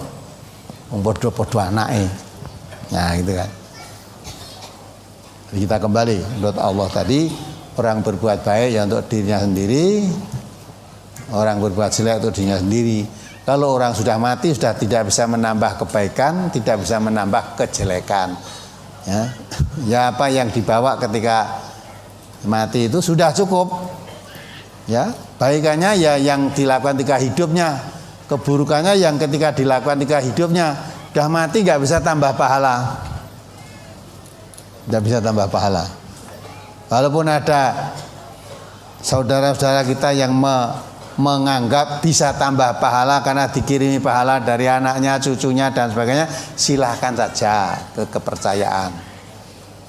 Tapi kalau menurut ayat Allah jelas, ya jelas. Apa berbuat baik untuk dirinya sendiri, berbuat jelek untuk dirinya sendiri. Laisa lil insan illa masya. Seseorang tidak akan dapat apapun kecuali yang diusahakan. Kalau dia usaha baik ya dapatnya baik, usahanya jelek dapatnya jelek. Ya. Maka kalau kita berkeyakinan kirim-kiriman pahala itu enggak ada. Allah sudah mengatakan man amila sholihan fali nafsihi kok. Siapa beramal soleh untuk dirinya sendiri. Saya berbuat baik tapi saya tidak mau pahalanya. Pahala saya tak kirimkan simbah, pahala tak kirimkan bapak, ya kan? Kalau menurut ayat tadi nggak bisa itu, ya. Tak kirim dungo kok dikirim itu gimana tuh? Tak kirim dungo mesti sampai. Nah doa itu mesti sampai. Ning doa itu bukan dikirim. Doa itu apa namanya? Permohonan. Kamu memohonkan ayahmu supaya dapat ampunan dosanya dari Allah. Boleh nggak itu? Boleh kalau ayahmu Islam. Tak mati dimohonkan ampun kepada Allah. Sampai apa tidak? Sampai. Hanya setelah sampai pada Allah permohonanmu dikabulkan apa tidak, itu wewenangnya Allah. Wewenangnya Allah. Jadi doa mesti sampai, doa itu mesti sampai. Ya. Hanya wong doa itu permohonan, setelah sampai kepada Allah kamu mohon supaya ayahmu yang dikubur itu diampuni dosanya, masukkan surga oleh Allah, masukkan ke surganya. Ya. Itu dituruti dikabulkan oleh Allah apa tidak kita tidak tahu, itu urusan Allah, wewenang Allah, ya. Tapi kalau doa mesti sampai, berkah dikabulkan tidak untuk kita tidak tahu, ya. Pahala dikirimkan, nah itu Allah mengatakan itu tadi man amila sholihan fali nafsihi. Siapa beramal soleh pahalanya untuk diri sendiri, bukan untuk orang lain. Apalagi masih berkaitan dengan hadis tersebut pada kalimat yang akhir menyambung persaudaraan yang kamu tidak menyambungnya kecuali melalui keduanya. Ini mohon dijelaskan. Ya. Bapakmu mempunyai saudara, bapak demo, bapak lekmu atau keponaan, ya tak? Kalau bapakmu sudah meninggal, mungkin ketika masih hidup belum sempat juga kamu disambung-sambungkan oleh bapakmu. Sehingga anak itu nggak ngerti itu adik bapak atau kakaknya bapak atau keponakannya bapak, nggak ngerti. Ya, kamu tidak bisa nyambung. Adalah kalau kamu nanti itu menyebutkan bahwa saya itu putranya bapak, ya. Apa namanya bapakmu? Sebut saya itu putranya bapak. Bapak siapa? Pak Suhada. Oh lah saya itu adiknya. Oh berarti sambung. Saya adiknya berarti saya anaknya adiknya Pak Suhada. Oh berarti kamu dengan saya itu nak dulur. Andai kata tanpa menyebut bapak ini, tanpa menyebut orang tuamu, sama-sama tidak kenal. Lalu cuy besok nek, ya. Orang poligami yang sering terjadi, ada kan poligami delian. Orang ngomong istri yang pertama. Ya, dah sehingga istri yang pertama punya anak, istri kedua punya anak tanpa dikenalkan ketika bapaknya hidup, malah ketemu aja nggak boleh kok. Bareng bapaknya mati, anaknya wis gede-gede kabeh. Dilalah kuliah dadi kanca kuliah. Sing siji wedok si lanang terus dadi padha senenge pacaran terus dinikahke. Tekan naib ditekoni, bapakmu sapa? Ya, bapakmu sapa? Kowe anake sapa itu? Ya mah. Anake Romdoni. Ya. Lah sing wedok ya dikai. Kamu anake Romdoni alamatnya ngendi? Ini lho kok padha? Berarti ki bapake padha iki. Ya. Padahal itu namanya sedulur tunggal bapak, ndak boleh nikah itu mahram. Mahram. Nah, maka kalau tidak disambungkan sampai nyambung, maka itu menyambung saudara-saudara bapakmu yang tidak bisa kamu nyambung kecuali perantara dengan menyebut nama bapakmu. Kalau kamu kenalan, ya, saudaraan, diurut ketemu, oh, saya anaknya si Fulan, nah, baru kelingan, oh si Fulan, ya itu masih itu family saya, mungkin kakak saya, mungkin adik saya, mungkin pak adik saya, kan itu kan, nah baru, maka bapakmu sudah mati, masih bisa berbakti kepada orang tua, yaitu dengan cara menyambung persaudaraan. Nah, ayahnya, ketika ayahnya meninggal belum sempat menyambungkannya, nah setelah bapakmu meninggal baru nanti bisa tersambung. Bisa tersambungnya karena mengenal, tanpa nyebut nama bapakmu tidak kenal itu. Setelah nyebut bapakmu, oh, ternyata kamu dengan saya masih ada hubungan famili, nyambung tuh jadinya. Ya. Apalagi halaman 8 hadis yang kedua. An Nabi Hurairah anna Rasulullah sallallahu alaihi wasallam qala idza matal insanu in qata'a anhu amaluhu illa min salasatin illa min shadaqatin jariyatin aw ilmin yuntafa'u bihi aw waladin sholihin yad'u lahu. Rawahu Muslim. Dari Abu Hurairah bahwasanya Rasulullah sallallahu alaihi wasallam bersabda, apabila manusia meninggal dunia maka terputuslah amal-amalnya kecuali 3 hal, yaitu sedekah jariah atau ilmu yang dimanfaatkan orang atau anak soleh yang mendoakannya.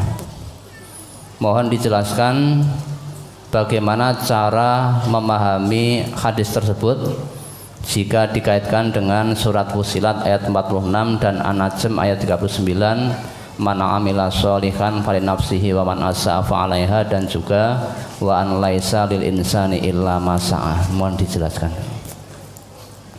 Jadi hadis itu kan ada yang memahami loh ya. Ma'alaisa lil insan illa ma syaa. Orang tidak akan memperoleh apapun kecuali apa yang diusahakan. Lah kalau itu anaknya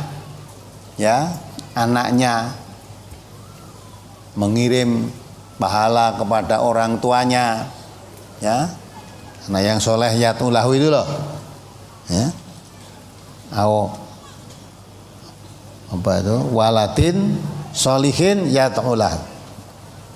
Ada yang memahami anak soleh yang mendoakan orang tuanya itu ganjarannya bisa kepada orang tuanya, berbuat baik anaknya bisa kepada orang tuanya, karena anak itu juga termasuk usahanya orang tuanya tadi. Ada yang memahami begitu. Anak itu jadi anak soleh kan usahanya orang tuanya. Padahal kalau orang tuanya kafir mana mungkin bisa mendidik anaknya jadi soleh. Anaknya jadi soleh mesti bukan karena orang tuanya kalau orangnya kafir. Atau kalau orang tuanya ya bukan orang kafir, orang muslim, kadang-kadang bukan didikan orang tuanya. Wong orang tuanya malah kalau anaknya mau ngaji nggak boleh kok. Tidak mungkin anak bisa jadi soleh tanpa ngerti agama. Justru ini mau ngaji, ngerti agama aja dilarang, tidak boleh. Tapi jadi anak soleh karena mengerti, memahami agama. Siapa yang mengajarkan agama? Bukan bapaknya, malah orang lain. Ya. Maka itu ada yang memahami seperti itu. Tapi ada yang memahami lain. Ya tak? Manusia atau anak Adam kalau mati putus banyak. Kecuali 3 hal. Yaitu sodakotin jariyatin, sodakoh jariyah. Itu katanya ada yang memahami orang yang beli sodakoh jariyah, saya dia bikin masjid gitu ya. Selama masjidnya itu masih dipakai untuk sholat, ya, walaupun dia sudah mati, kalau masjid masih dipakai untuk sholat, terus dapat ganjaran. Dapat ganjaran.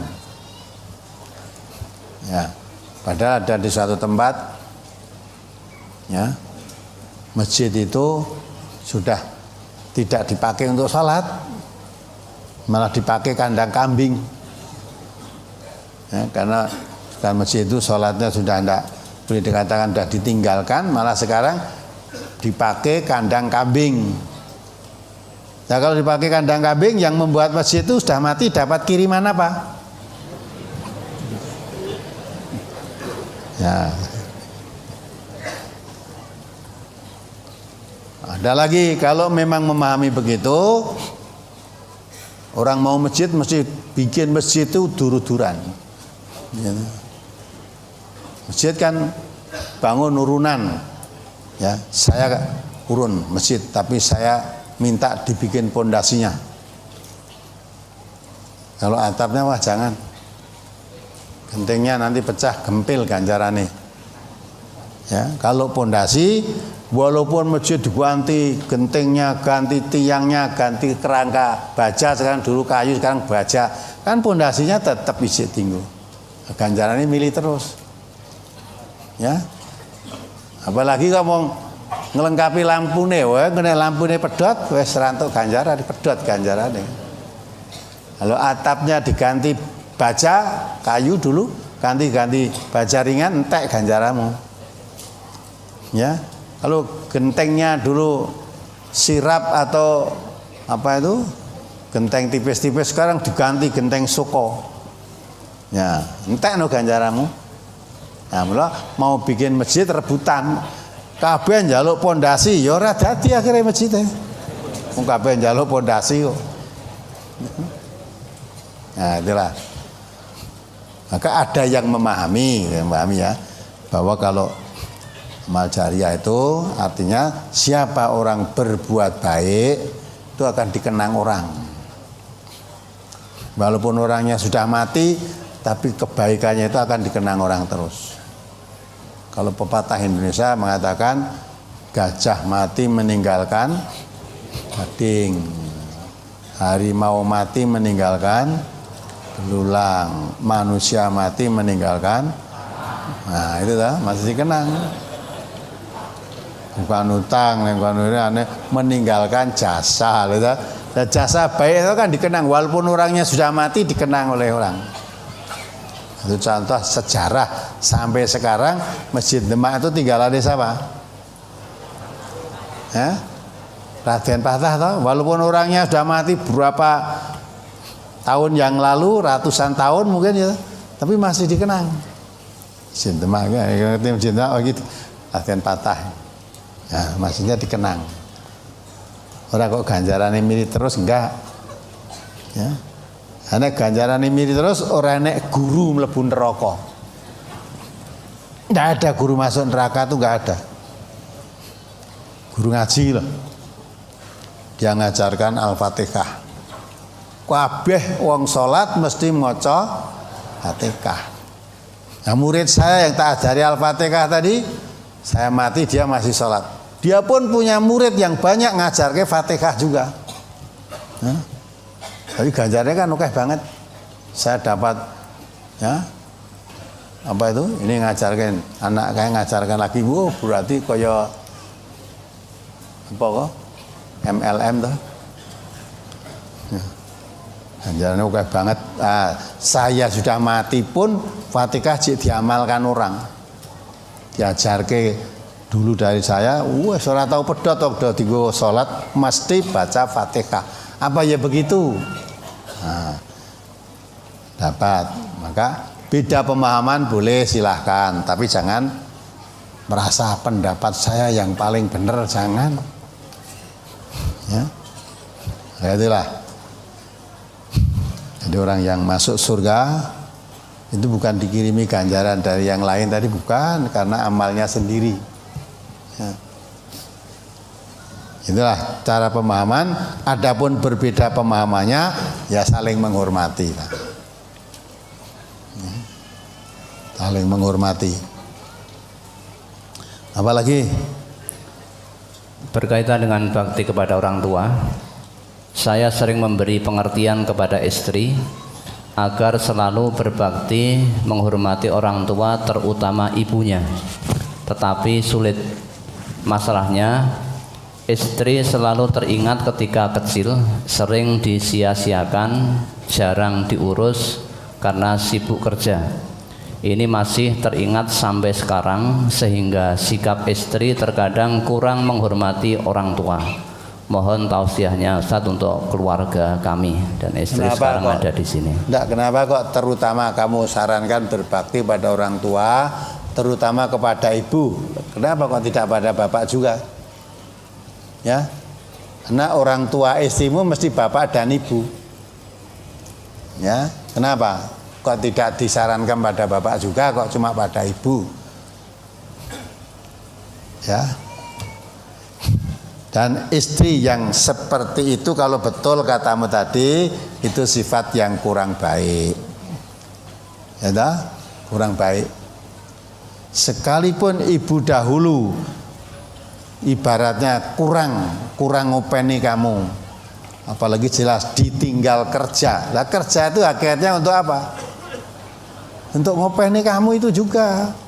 Kalau tidak kerja, iya, untuk memberi makan, memberi minum, memberi pakaian, siapa yang memberi?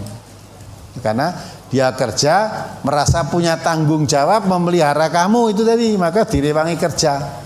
Karena direwangi kerja terpaksa kurang dekat kepada anaknya. Itu masih ada lagi kok yang tidak diopeni, malah di cara Jawa itu dingengerke. Tahu ngenger?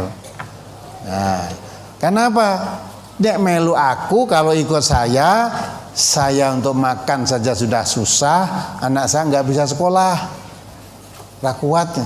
Wes tak ikutan budinya, ikut budinya yang kaya, biar di sekolah ke sana. Nah, itu sebenarnya begitu pun bukan berarti orang tua itu sia-sia kepada anaknya, justru tuh merenahke supaya pendidikannya jangan seperti saya, tidak makan pendidikan, sehingga saya sampai sekarang baca pun tidak bisa. Tapi saya kan budinya tadi Mbak Ayu saya atau ibunya tadi gitu kan, saya kaya biar disekolahkan, biar tidak bodoh seperti ibunya. Itu berarti kan baik maunya itu, ya tak? Maka mestinya kalau kamu anak yang mengerti tuntunan agama, wala tansawul fadla bainakum, jangan melupakan kebaikan.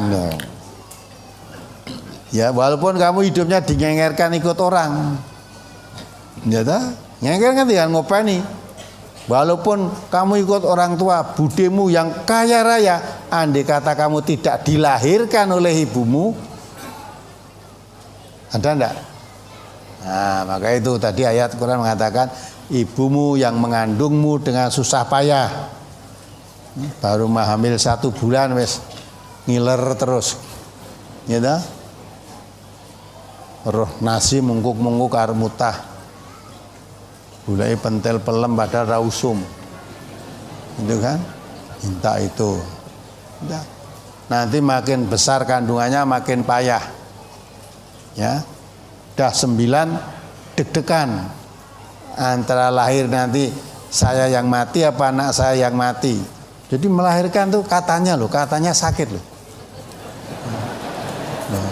Orang melahirkan tuh katanya sakit. Ya, ning ya gumun kok sakit kok ya tuman gitu loh. Tapi katanya sakit. Tapi ya tuman kuwi mau.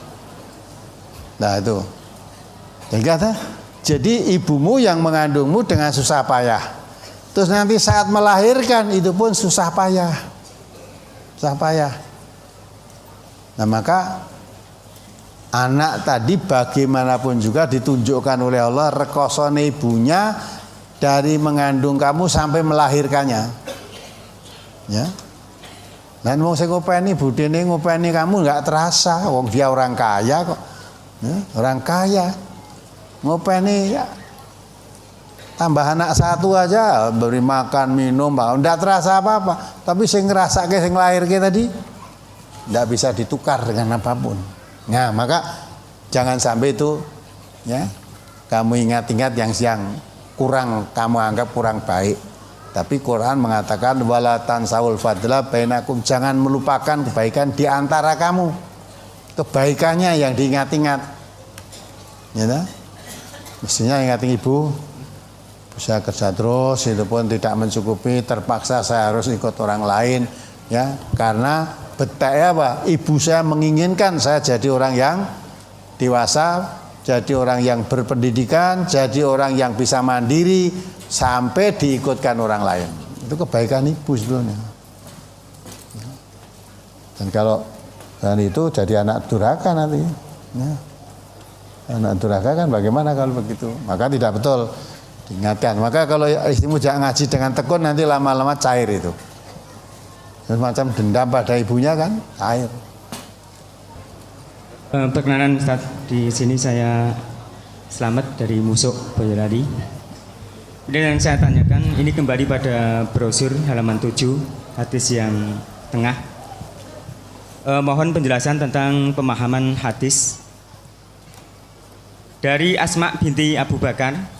Jadi ini artinya Asma ini adalah anak putrinya Abu Bakar As-Siddiq. Ya saya pahami begitu. Nah, kemudian dia berkata, ibuku datang kepadaku sedang dia adalah masih musyrik. Nah ini pemahaman saya, berarti Asma ini berkata bahwa ibuku datang dalam keadaan dia itu masih musyrik. Nah ini mohon penjelasan. Tadi yang bertanya melalui tulisan, ya, tapi bukan saya itu. Hanya betul itu kamu baca sampai selesai dulu. Oh iya. Dari Asma binti Abu Bakar, ia berkata, ibuku datang kepadaku sedang dia itu masih musyrik. Hal itu terjadi pada masa Nabi SAW mengadakan perjanjian dengan kaum Quraisy dalam kurung tidak saling menyerang. Lalu saya minta pertimbangan atau fatwa kepada Rasulullah SAW. Aku berkata, sesungguhnya ibuku datang kepadaku dengan mengharapkan kebaktianku kepadanya. Maka apakah aku boleh berbuat baik kepadanya? Beliau SAW bersabda, ya, tetaplah kamu menyambung hubungan baik kepadanya. Hadis riwayat Muslim juz 2 halaman 696. Ya, terus yang ditanyakan dan apa? Intinya yang saya tanyakan, jadi kalau yang berkata ini adalah Asma, artinya anak putrinya Abu Bakar. Nah, kemudian yang datang kepada Asma itu tadi adalah ibunya. Berarti otomatis pemahaman saya, ibunya yang datang itu adalah istrinya Abu Bakar As-Siddiq. Nah mohon penjelasannya. Jadi kalau misalkan istrinya Abu Bakar As-Siddiq ini adalah yang datang pada Asma, otomatis istrinya Abu Bakar itu masih dalam keadaan musyrik. Atau pemahaman yang kedua bahwa ibunya Asma ini memang menjadi istrinya Abu Bakar tapi sebelum adanya Islam. Maksudnya belum adanya Rasulullah itu diutus menjadi seorang Rasul. Nah kemudian telah diceraikan. Demikian pemahaman saya, mohon diluruskan atau mohon pencerahan, dan hanya itu yang bisa saya tanyakan, dan terima kasih atas jawabannya. Sebetulnya itu sudah jelas kalau kamu memahami dengan cermat. Ibunya Abu Bakar, ibunya Asma, istrinya Abu Bakar waktu itu masih musyrik. Waktu itu kapan? Waktu perjanjian Hudaybiyah. Perjanjian Hudaybiyah itu masih banyak yang musyrik, yang kafir pun banyak. Ya, itu kan tidak serang menyerang selama 10 tahun itu dalam perjanjian ketika Nabi dan sahabat-sahabatnya mau masuk ke mana itu Mekah untuk tawaf itu nggak boleh, itu ibadah itu nggak boleh. Maka akhirnya terjadi perjanjian Hudaybiyah itu. Memang saat itu masih musyrik, ya kan? Khalid bin Walid masih kafir, ya. Ya itu.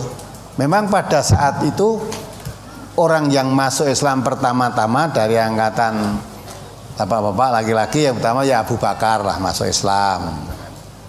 Kalau dari wanita yang pertama masuk Islam siapa? Khadijah, istrinya Nabi.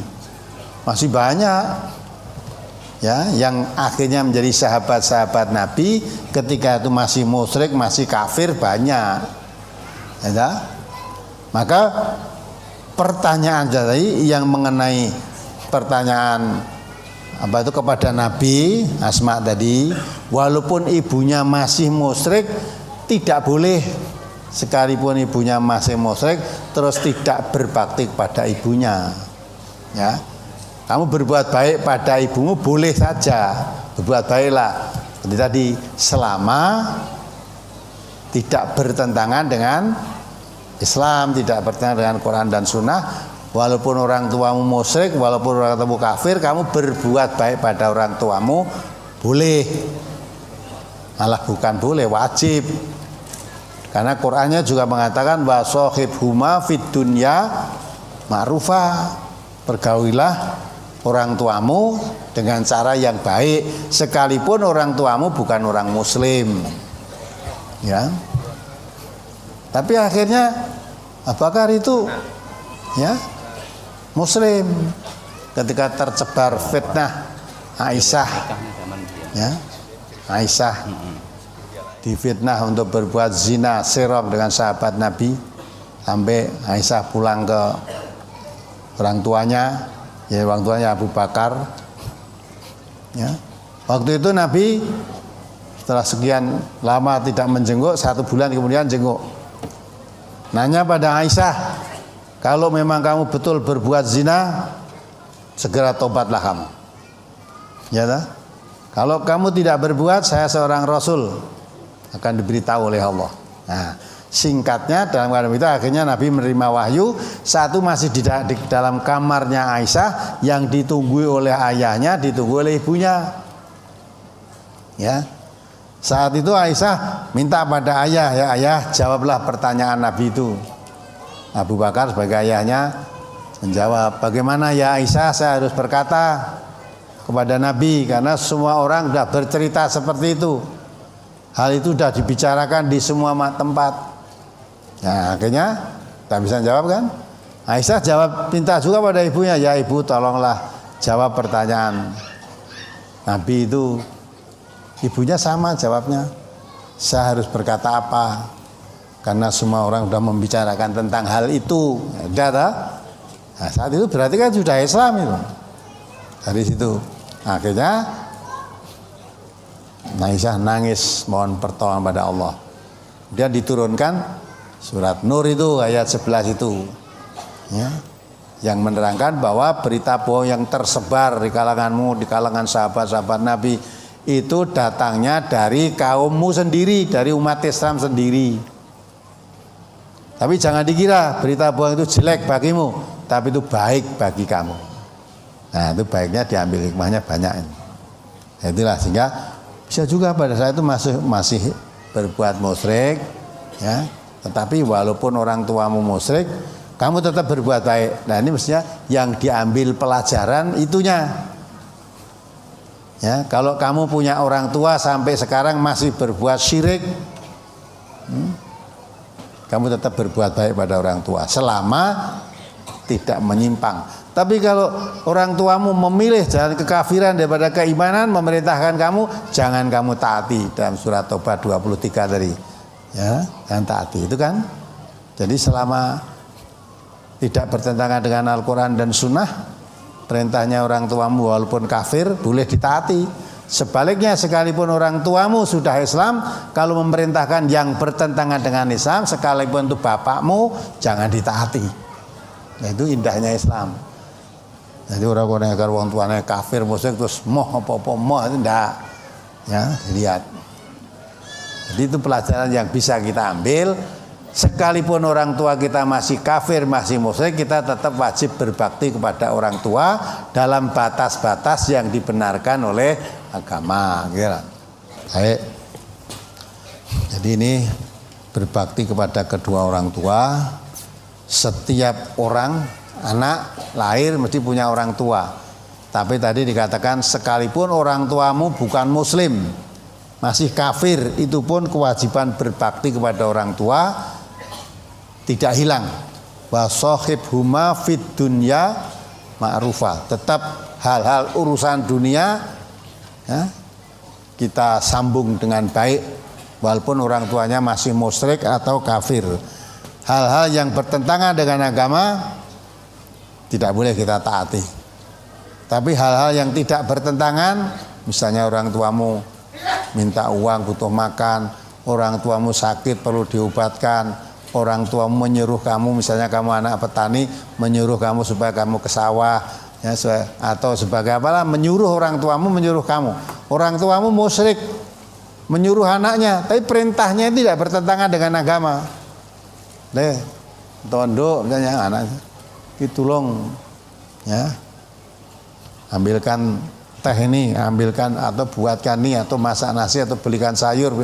Itu perintah-perintah yang wajar, baik urusan dunianya kita taati selama perintahnya tidak bertentangan dengan agama. Tapi kalau suruh misalnya bapakmu tidak muslim, sukanya judi ya, dan yang pasar tolong titip tukang kertu kok ya. Nah, itu jangan mau. Tidak mau gue judi. Atau ibumu, leh aku di malam Jumat saya agak yang kuburan tukokno menyan karo kembang neng pasar kembang kono kok tanggone ngirim. Nah itu nggak boleh kamu taati, ya. Nanti kamu membantu kemusyrikan, ya. Maka Islam itu sangat indah. Pada orang tua sekalipun kafir, musyrik, tetap ditaati selama benar. Sebaliknya sekalipun orang tuanya muslim, tidak boleh ditaati kalau perintahnya itu tidak benar. Ya, bertentangan dengan Quran dan Sunnah, tidak boleh ditaati. Jadi taati karena itu innama ta'atu fil ma'ruf, taati hanya hal dalam kebaikan, baik menurut ukuran agama, bukan menurut manusia. Ya, mudah-mudahan bisa dipahami ini semua ya. Perlu ini masih bersambung, jadi masih ada kelanjutannya.